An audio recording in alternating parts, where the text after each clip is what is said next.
Keeping up with the theme of our previous conversation, I'm going to continue picking your brains on questions I struggle to answer. And by every possible definition of the word, I'm a layman when it comes to knowledge of this conflict and the history of this conflict. And as any person would do, when you want to study it, you would try and find the source of the conflict, right? Try and find the foundational layer. And many paths lead me to Zionism. You just mentioned the historical context as well.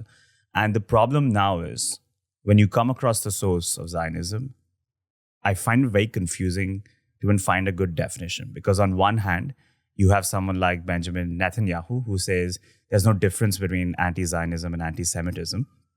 And then on the other hand, you have Professor Noam Chomsky, who has acknowledged the principles of, let's call it, historical Zionism, but then he's clearly drawn a line separating it from, let's call it, contemporary Zionism or modern Zionism. And now there are multiple terms being thrown around. These definitions are vague and ambiguous. The links are confusing. And I know you've said in the past that you don't like talking about Zionism because it's not a practical approach. It doesn't take the conversation forward, especially when you talk about the genocide in Gaza. It detracts from it, or the two-state solution. But I think it's important, if you really want to understand the problem statement or the source of the conflict, probably have to define Zionism at some point. So what is Zionism? Well, first of all, I wrote my doctoral dissertation on Zionism because I didn't know what it was. Zionism was not within my intellectual ken. Ken just means your range. Mm-hmm. I was steeped in radical political literature. I cared about Marx, Lenin, Mao, Stalin, Trotsky. That first bookshelf over there and the second bookshelf, all the classics, which I read many times over. I read Volume 1 of Capital 3 times. I read Volumes 2 and 3 twice each, and I felt very proud of that intellectual scaling, that intellectual mountain. Come the 1982 Lebanon War, which everybody has forgotten except if you were alive back then, it was, until fairly recently, it was as brutal as what happened in Gaza. In Lebanon, the estimates are between 15 and 20,000 Lebanese and Palestinians, overwhelmingly civilians, were killed. Hospitals were targeted, ambulances were targeted. It was up until October 7th, it was the most brutal display of Israelis' capacity for murder. And I joined a little group called Jews Against the Israeli Massacre in Lebanon, JAMAL. And the group, we had basic principles. And one of the principles, we had 4 basic principles. End the war in Lebanon, very simple things. But there were members of the group who wanted to define the group as being anti-Zionist. And I was reticent for a very simple reason. I didn't know what Zionism was. And I'm not about to label myself something unless I understood what the phenomenon was. And so I had started Princeton Graduate School in 1975.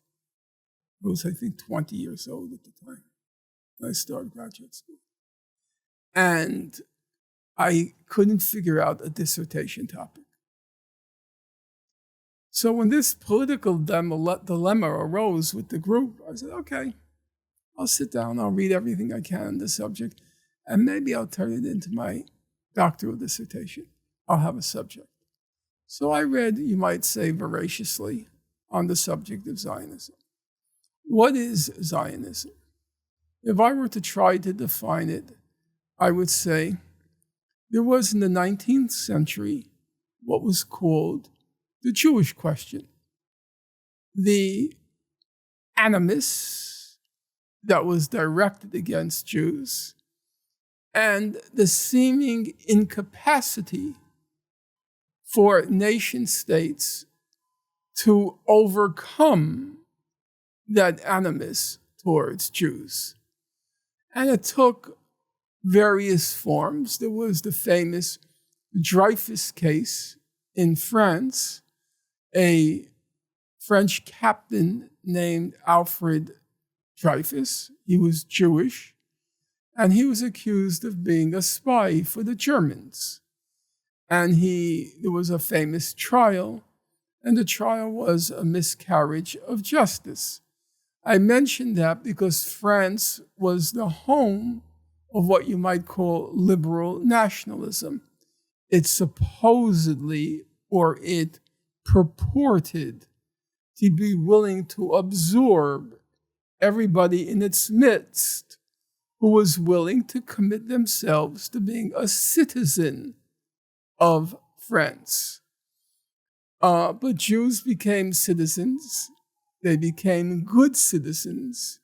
They even became patriotic citizens like Dreyfus. But it seemed as if France was unable or unwilling to assimilate them, to take them in as an undifferentiated citizen of French society.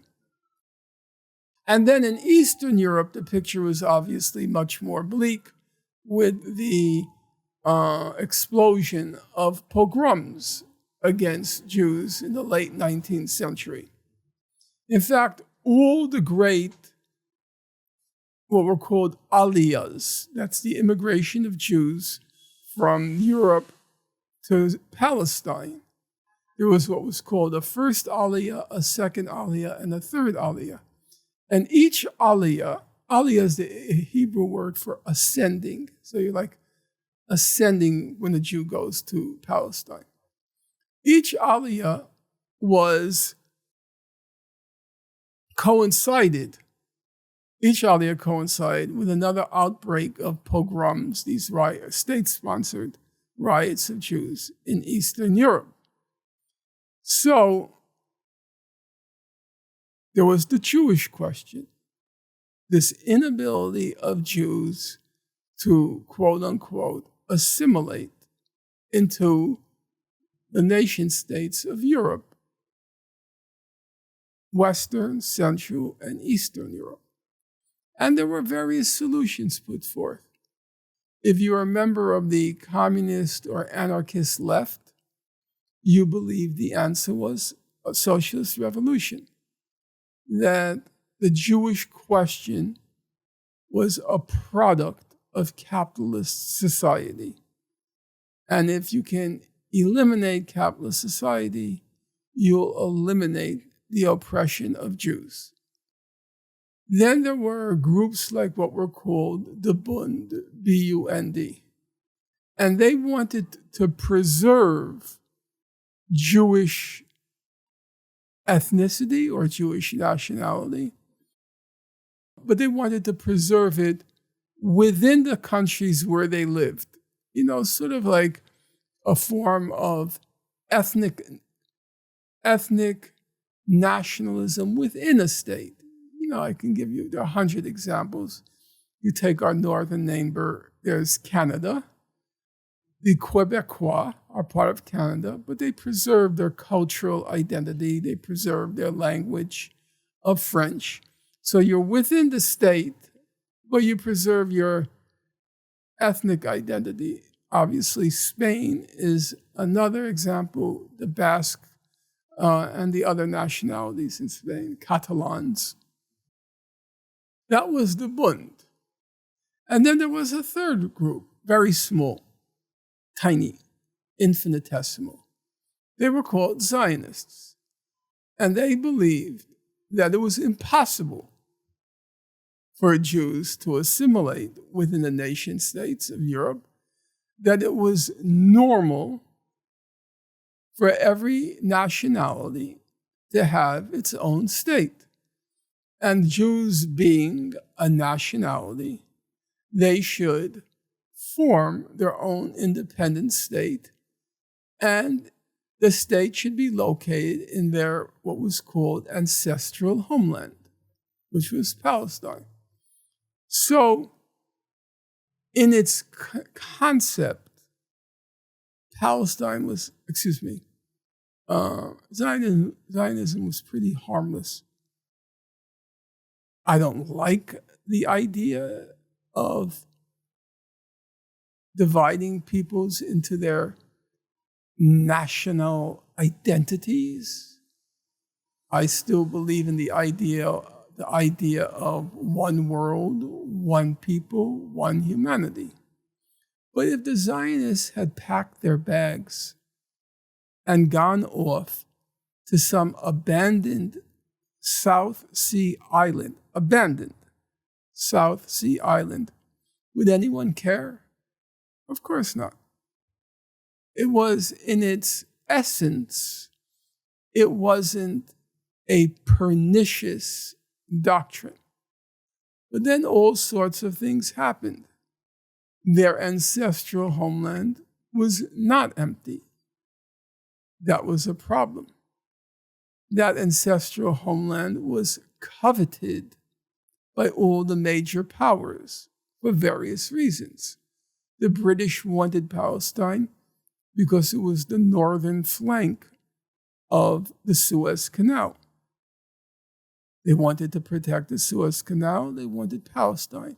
It was also a step on the land bridge to India, Palestine. The Germans wanted Palestine. The French wanted Palestine. So now you have two elements which are alloying or contaminating a doctrine which was, I don't agree with it, but it was relatively harmless. And the two elements are, what do you do with the indigenous population? And in order to get a foothold in Palestine, because the Palestine movement was moneyless and powerless. It's just a bunch of Jews in Eastern Europe. The only way they could become a force, a political force to reckon with, they had to make deals with one of the great powers. Otherwise, how will they get into Palestine? So, Theodor Herzl, the founder of the Zionist movement, he visits the Germans, he visits the Ottomans, this is the era of imperialism, it's the late 19th century. So he's trying to cut a deal. And obviously there has to be a quid pro quo. If a great power backs if the great power backs the Zionist movement has to offer something. And what it offered was, we will be a bulwark of the West in Palestine. So without going through all the details, as you can see, the original idea, which you can disagree with, of course, but it was relatively innocuous. That means harmless. But it then started getting caught up in the practical sense. It starts getting caught up in an ugly underside. And the ugly underside was collusion with the European powers and a determination to rid Palestine of its indigenous population so as to enable its replacement by Jews the world over. That to me is Zionism. I don't think it has much to do with understanding the conflict today. You mentioned Professor Chomsky. I knew him quite well for 40 years. And of course, this question came up time and again. He was very adamant that he decided to be a Zionist at age 8 and nothing persuade him otherwise right into ripe old age. But it was a particular kind of Zionism. It was called cultural Zionism. And cultural Zionism basically meant we need a center for Jewish culture which will enable it to thrive and experience a renaissance.